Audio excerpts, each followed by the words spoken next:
Bismillahirrahmanirrahim. Assalamu alaikum dear students. Today my lecture is on improper integrals. Improper integrals. Integral of the form of the type a to b integration fx dx in which the limits a and b are finite. Function fx जो आपका integrand है is not infinite at any points on interval, यानी अगर आपके पास a और b दोनों limit जो हैं अगर ये फाइनाइट हों और फंक्शन जो है वो इस इंटरवल के ऊपर a और b इंटरवल के ऊपर अगर ये इनफाइनाइट नहीं है यानी बाउंडेड है, तो देन हम इस तरह के डेफिनेट इंटीग्रल को प्रॉपर इंटीग्रल कहते हैं। और अगर हमारे पास दोनों कंडीशन में से कोई एक कंडीशंस भी अगर हमारे पास फेल हो जाती है तो देन इस तरह का इंटीग्रल हमारे पास इम्प्रॉपर इंटीग्रल कहलाता है। इम्प्रॉपर इंटीग्रल में यानी a और b दोनों में से कोई एक लिमिट्स इनफाइनाइट भी हो सकती है और फंक्शन a के ऊपर भी इनफाइनाइट हो सकता है या b के ऊपर इनफाइनाइट हो सकता है, या a और b किसी भी इंटरवल के दरमियान में कोई भी पॉइंट हम c ले लेंगे उस पर भी इनफाइनाइट हो सकता है। तो अगर इस तरह हो जाए तो उस तरह के इंटीग्रल को हम इम्प्रॉपर इंटीग्रल कहते हैं। Types of improper integrals. पहली, व्हेन a और b इज़ इन्फिनिटी, यानी अगर a या b इन दोनों में से कोई एक इन्फिनिटी हो जाए, यानी a टू इन्फिनिटी अगर इस तरह की लिमिट्स आ जाएं तो देन हमने a to infinity F X D X को इस तरह लिखना है a to X F X D X, और यहाँ लिमिट अप्लाई कर देनी है x अप्रोचिंग टू इन्फिनिटी। क्योंकि हमारे पास डेफिनेट इंटीग्रल के अंदर हम फंडामेंटल लॉ लगाते हैं, इन्फिनिटी क्योंकि एक सिंबल है नंबर नहीं है इसलिए हम फंडामेंटल थ्योरम यहाँ अप्लाई नहीं कर सकते, तो हम यहाँ उसको लिमिटिंग केस में ले आ जाएंगे। तो a टू x और यहाँ लिमिट लगा देंगे x अप्रोचिंग टू इन्फिनिटी, यानी अगर इस तरह की फॉर्म आती है तो हम उसको इस तरह लिखेंगे। और अगर दूसरा केस हमारे पास है when F x is infinity at upper bound b, यानी अगर फंक्शन जो है वो अपर लिमिट b के ऊपर, यानी अगर दोनों फाइनाइट हों लेकिन फंक्शन को फिर आपने चेक करना है कि फंक्शन कहीं अपर लिमिट या लो लिमिट पर इन्फिनिटी तो नहीं हो रहा। अगर फंक्शन अपर लिमिट के ऊपर इन्फिनिटी हो रहा है तो देन हमने क्या करना है, अपर लिमिट से आगे तो हम जा नहीं सकते, इसलिए अपर लिमिट में से b में से हम माइनस एप्सिलॉन करेंगे और epsilon is how ever small quantity, limit लगा देंगे एप्सिलॉन अप्रोचिंग टू 0। इसी तरीके से जब हमारे पास फंक्शन अगर लोअर लिमिट के ऊपर इन्फिनिटी हो गया तो हम क्या करेंगे, लोअर लिमिट से पीछे तो नहीं जा सकते, जारी बात है आगे आएंगे तो हम a में प्लस एप्सिलॉन करेंगे और एप्सिलॉन अप्रोचिंग टू 0 कर देंगे। और इसी तरीके से अगर फंक्शन a और b दोनों के ऊपर फाइनाइट है और a और b भी फाइनाइट हैं तो तब हम a और b के दरमियान में से कोई पॉइंट c चेक करेंगे जिस पर फंक्शन इन्फिनिटी हो रहा है, तो दैन हम इसकी पार्टीशन कर लेंगे, a टू b में हम ब्रेक करेंगे a to c, c to b। यहाँ c अपर लिमिट है इसलिए अपर में से हम माइनस करते हैं, यहाँ c लोअर लिमिट है इसलिए c में हम प्लस करते हैं एप्सिलॉन अप्रोचिंग टू 0, यहाँ एप्सिलॉन अप्रोचिंग टू 0। तो ये इसकी 4 प्रॉपर्टीज़ हैं, ये आपने याद रखनी है। इन चारों में से कोई एक प्रॉपर्टी ही किसी न किसी क्वेश्चन में हम अप्लाई करेंगे। और जब हम इस इंटीग्रल को सॉल्व करेंगे तो इसका कोई ना कोई तो आंसर आएगा। अगर इंटीग्रल की वैल्यू फाइनाइट आ जाती है तो हम उसे कहते हैं इंटीग्रल इज़ कन्वर्जेंट, और अगर इंटीग्रल की वैल्यू इन्फिनिटी आ जाती है तो हम कहते हैं इंटीग्रल इज़ डाइवर्जेंट। अब जैसा कि हम एग्जांपल लेते हैं माइनस इन्फिनिटी से लेकर infinity dx over 1 plus X square, तो अब देखें वैसे देखा जाए तो ये भी इन्फिनिटी है ये भी इन्फिनिटी है, लेकिन फंक्शन आपका 1 ओवर 1 प्लस एक्स स्क्वायर है। तो इसमें देखें हम इसको ब्रेक कर सकते हैं माइनस इन्फिनिटी से इन्फिनिटी, तो ये हो जाएगा माइनस इन्फिनिटी से 0 प्लस 0 से इन्फिनिटी। तो हम इसको अलग सॉल्व करेंगे और इसको अलग सॉल्व करेंगे।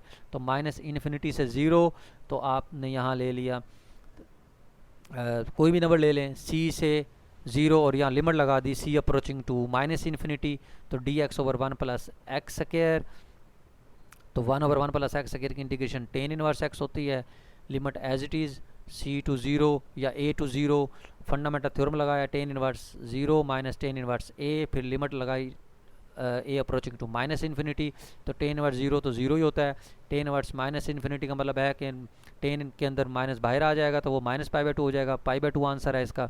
इसी तरह दूसरे पार्ट को कंसीडर किया 0 से इन्फिनिटी, तो इधर ले लिया dx over 1 plus X square 0 से b अप्रोचिंग टू इन्फिनिटी, तो यहाँ उसी तरीके से सॉल्व किया ten inverse x tan inverse b minus tan inverse 0, तो b अप्रोचिंग टू इन्फिनिटी, तो टेन इनवर्स इन्फिनिटी π/2 होता है। तो जब ऊपर वाले रिजल्ट में पुट किया तो π/2 माइनस π/2 प्लस π/2 हो गया, तो ये पाई आंसर आ गया, यानी फाइनाइट है। तो हम कह सकते हैं कि इंटेग्रल इज कन्वर्जेंट। इसी तरीके से दूसरी एग्जांपल है एक,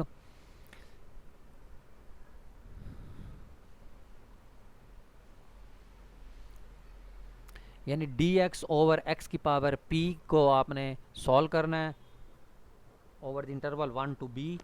इसमें p पे कंडीशन लगाएंगे कि p is not equal to 1 और p इज़ लेस देन 1।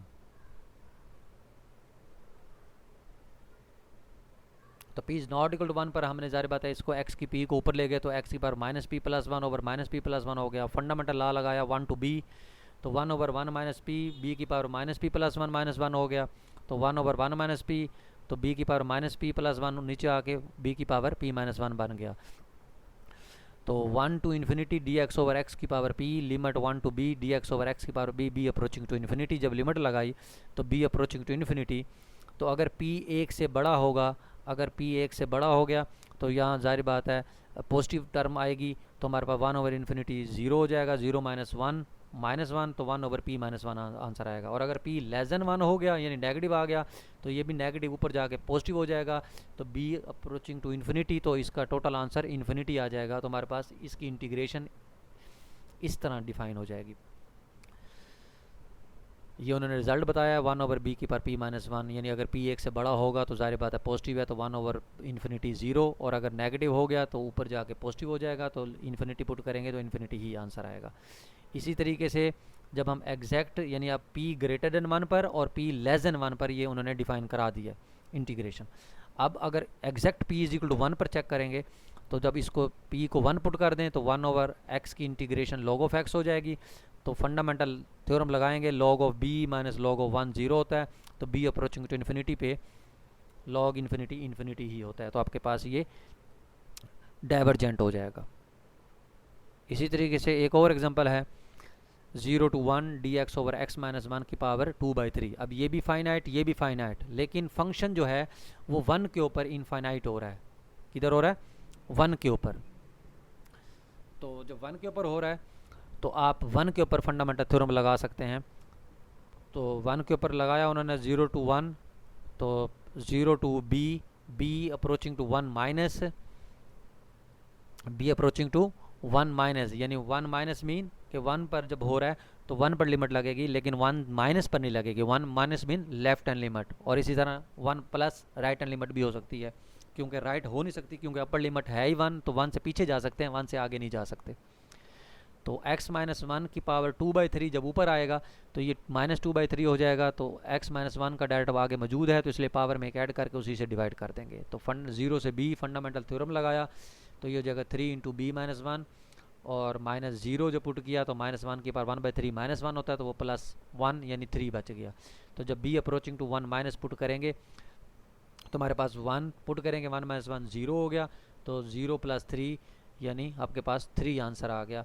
इसी तरीके से क्योंकि उन्होंने यहाँ से पार्टीशन की है, अगर हमारे पास ये 1 to 0 to हमारे पास 1 हमने सॉल्व करना था, बस वहाँ तक सॉल्व कर लिया। इसी तरीके से उन्होंने दूसरा हिस्सा सॉल्व किया 1 to 3।